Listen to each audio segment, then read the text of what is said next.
విజయవాడలో కురిసిన భారీ వర్షానికి విద్యాధరపురం బస్ డిపో నీట మునిగింది. మొత్తం బస్సులన్నీ టైర్ల వరకు నీటిలో మునిగిపోయాయి. సెక్యూరిటీ సైతం తమకిచ్చిన రూమ్ వదిలి బయటకొచ్చేశారు. గేట్ల వద్దే పనిచేసుకుంటున్నారు. నీట మునిగిన విద్యాధరపురం డిపో వద్ద నుంచి మరింత సమాచారాన్ని మా ప్రతినిధి రామ్ అందిస్తారు.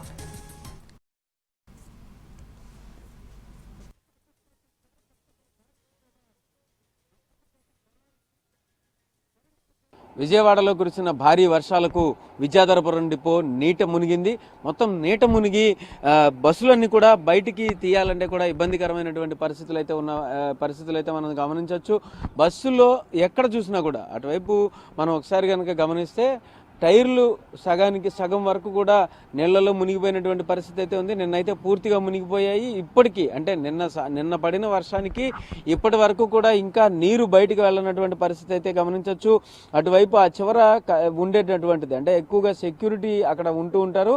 వాళ్ళు ఉండే రూమ్ పూర్తిగా మునిగిపోవడంతో కూడా అక్కడ సెక్యూరిటీ కూడా అటువైపు నుంచి ఇటువైపు షిఫ్ట్ అయినటువంటి పరిస్థితి అయితే ఉంది. ఇంకొక పక్కన మనం అక్కడ ఒక బస్సు కూడా గమనించవచ్చు. అది ఒకవైపు నీళ్లలో పెట్టి ఒకవైపు పైకి పెట్టి దాన్ని జాగ్రత్తగా పార్క్ చేసుకున్నటువంటి పరిస్థితి అయితే మనం గమనించవచ్చు.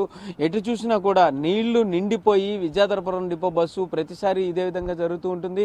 నీట మునిగిపోయినటువంటి విద్యాధరపురం డిపోలో కనుక ఖచ్చితంగా ఎక్కడ ఎటువైపు బస్సులు ఆపాలన్నా బస్సులు బయట తీయాలన్నా కూడా చాలా కష్టతరమైనటువంటి పరిస్థితులే మనం గమనించవచ్చు. ఈ డిపో ఇప్పుడు కాదు, దాదాపు 10 నుంచి 20 సంవత్సరాల నుంచి కూడా ఇటువంటి పరిస్థితులే మనకు ఉన్నటువంటి పరిస్థితి అయితే ఉంది. ఖచ్చితంగా ఇక్కడ లోతట్టు ప్రాంతం అవడం ఒక లెక్క అయితే ఇంకొక పక్కన బస్సు డిపో